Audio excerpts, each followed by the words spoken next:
prophet Madungwe anopenga prophet Madungwe, because it's foolish to them because they are already destined for hell. Saka wana achirwisa prophet Madungwe achiti igenga rehell. Saka usatombozvinetsa kuona achiti prophet Madungwe anopenga zati aigenga rehell because they are perishing, because zvinhu kwavari it's foolish. Saka Madungwe kuti prophet wrestled with God. Munhu anoti Madungwe atanga Madungwe nje zvari kuti hakuna zvinhu zvakadaro. Tobva tatoziva kuti those guys igenga rehell riri kuti arina chinozikanwa avangomirira kungoparara, because as the verse endakota zvairi kutaura. So kana uchiti we wrestled, the prophet wrestled with God, we are not saying it is a fight. It's not a fight or a physical wrestling yamunoziva yana John Cena yana nazvo kuna zvinhu zvakadaro. This is called a prophet wrestled with God. Let me explain kuti zviri kumborei kana chiti a prophet wrestled with God. And I managed to wrestle with God more than unaccountable times. Ashtoverengeki when I wrestled with God. Saka chokutanga, it's not a wrestling yamunoziva. It's not a fight. Zvinozonzera zota fight wakazoti no. Pakuda interpretation kuti tunora kuti chii. Sezvinonzi naJesu, let the dead bury the dead. Anditi vanhu vakafa vangakwanisa rimwe vanhu vakafa. Hakuna zvinhu zvakadaro. Anditi pakuda interpretation. Saka the interpretation yangoreva kuti munhu asina Mwari. Anditi anonzi is dead. Anditi saka pakuda kuchita tsotsanangura kuti zvakafamba sei ndataura kuti prophet wrestled with God unaccountable time. So tikutaura zvakaitika apo, like the first wrestled yandakaita with God, that was 2016 musi 1 January. Then the second one was when the Lord visited. Yakaripotwa nevanhu zvisizvo. That was 20 October 2016 when the Lord appeared on earth. That was another incident for the wrestled. But let me explain kuti zvinombofamba sei kana tichiti prophet wrestled with God. Tine matactics akawandisa atinoshandisa when we wrestled with God. The first person who wrestled with God, it was Jacob, chapter 32 verse 30. Anoti I've wrestled with a man, and who was that man? It was God. Verse 32 panels, I've seen God face to face. Naye Jacob, he wrestled with God. Haana kurova Mwari Jacob. Anditi but iye anoti kuna zvinonzi Jacob, he wrestled with that man kusvika kwaedza, akabata Mwari kuti Mwari hamuendi kusvika mandiropafadza. Ndinonzi wrestle. Jacob anga akabata. So that's the first method inoshandiswa when you are wrestling with God, a physical one kana uchida, but I say ndakashandisa. Anonzi Jacob akabata Mwari. Kubata Mwari mara chiti ndikuda kuenda. The whole night Mwari wakabatwa naJacob, zviri physical. Saka munhu anoti Mwari havaoneki aiwaga ndianopenya, because Jacob akatobata Mwari wake. The whole night they wrestled. Kuri Jacob akarova chibhakera kuna Mwari. Jacob akabata Mwari kuti Mwari hamuendi kusvika mandiropafadza. They wrestled Mwari vasingadi kuropafadza Jacob. Because Mwari vanga kuzotaura naJacob zvavaitaura, but not kuropafadza Jacob. Akaita zvenhari kuti aiwa Mwari hamuendi kusvika mandiropafadza. Akabata Mwari kusvika Mwari azotaura kuti chii chauri kuti ndobva kwanzi ndiropafadze, ndokubva aropafadzwa. That was the wrestle.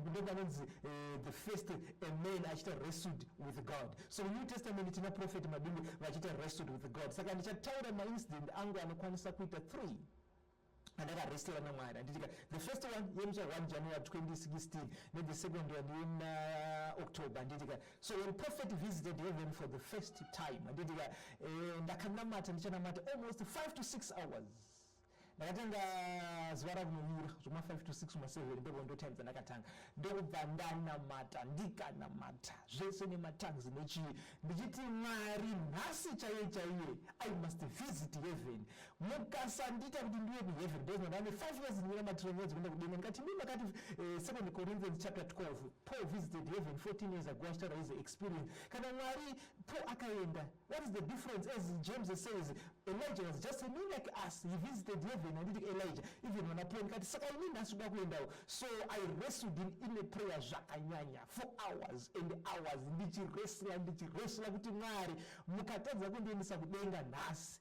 I'm no longer a prophet, I'm no longer going to worship you. Kusvika ndaitwa invited ipapo, then I went to heaven. So that was my first wrestling with God. Ndakanta zvenhari kuti Mwari nhasi ndiri kutoya, not kuti God invited me kuti ndiri ndakapinda muprayer ndikati nhasi I want to visit heaven for the first time. So zvamakataura muBhayibheri ndinokuti Paul akavisita heaven, but Paul avisita heaven. Saka inini ndinotadza se if Paul nana James nana Elijah were men like us, ndakarestla kusvika zvanzi varima hatina option kunze kungoro yekuti prophet Madungwe must visit heaven ndobva ndaenda. That was my first wrestled with God. Saka zvozonze pakazowa Mwari pakazoitwa chiyaya kunozvi vakadaro tinotaura anonzi maspiritual wrestled edu handiti kazvenharo by force ndakaita by force first entry yangu heaven ndakavisita heaven unaccountable. Saka the first wrestled yandakaita with God and I won. Ndakawina sezvakaita Jacob kuti akabva aropafadzwa akadzora chicha ari kuda ndobva apiwa chero meni papo ndakabva ndaitwa granted. Then I went to heaven. I saw heaven ndikasvika ndikatoona that was my first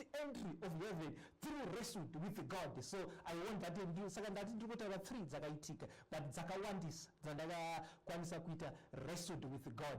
Then tafamba pane pakazoripotwa I think May with the prophet going back to heaven and ndikandobva for the second time. But for the second time it was not a wrestle and it was invitation and it come within 40 days. Then after that ndobva ndaenda madays angu akwana. Then I visited heaven but ndiriko in heaven and ndandapiwa third invitation. No and this could the third visitation and God must come on earth. Then God said no, I must not come to earth because New Testament because of sin rate azviti kuti Mwari vasvike pane sin too much and saka God to visit on earth azviti. We wrestled there and wrestled kusvika Mwari vabvuma kuti alright I will visit prophet. Ndopakazobira the statement rakazonzi 20 October prophet Madungwe vacha receive God on earth and after 90 days and after I wrestled again and I wrestled in heaven kuti hazvisi kuita Mwari must come on earth to visit me. If kana Mwari maiti maishanyira Adam every day muchiuya panyika in the garden of Eden and Mwari aishanya panozotadza Adam panozonzi Adam uri kupa ndika God was on earth achitsvaka Adam ndikati alright Mwari inini Adam takafanana kana muchindida maida Adam neni muchindida ndiri yo servant ndiri yo prophet muchiziva kuti ndini ndiri kuparidzira vanhu venyu the direct voice from God ndinotoriye panyika. Then God said no because of the sin rate. Then I wrestled and wrestled for hours ndakasvika pamumeta Mwari achiti no kusvika ndati no hazviti. Then I wrestled and wrestled with all the heavenly delegates. Then ndakaunganidza all the heavenly departments ndichiita wrestled kuti hazviti God must visit me. Then it was granted pakazonzora kuti within 90 days the Lord shall visit. Ndopakazo nyorane vanhu vachinditani changu vakazoti vazotiwa brai kwadini ndakati kwakaitwa sacrifice and that was the first wrestled. Then akakwanisa kunzwa Mwari panyika. That was my second wrestled with God. But now let me explain the third wrestled yakaitika recent and in the month of July. So prophet was invited in heaven. Then ndapinda in the third heaven. So taitaura chakaitika ndechekuti when prophet was in heaven ndakakwanisa kunzwisisa the books nezvakaitika. Then ndakakumbira kunso kuparadise in the third heaven anditi ndikapinda muparadise ndaiziva zvandaida anditi kuti ndine zvandiri kuda. Then I saw vanhu vakaparidzwa in the book of Acts chapter 4 vaitengesa zvinhu zvavo vaitengesa maproperties avo vachiona zvinhu paimba yaMwari to the church of Peter yanga iri paJerusalem anditi ndikavaona vakapiwa nonzi automatic heavenly entry anditi ndobva ndavaona vanhu vacho ndobva ndachidzoka to the main thrones now ndobva ndatanga my wrestled kuti no Mwari we need automatic anonzi advanced automatic heavenly entry. Seamakapo pana Acts chapter 4 yekuti vanhu vaitengesa land yavo vanhu vaitengesa dzimba dzavo vachione mari kubasa raMwari vakapiwa vakaenda to heaven. Saka tinoona kuti munhu the current church inenge iri favored ndo ine that grace. Vanhu vaitengesa dzimba dzavo vanhu vaitengesa zvivi vachiuya nazvo pachechi yeJerusarema yaPeter not yaPaul andidika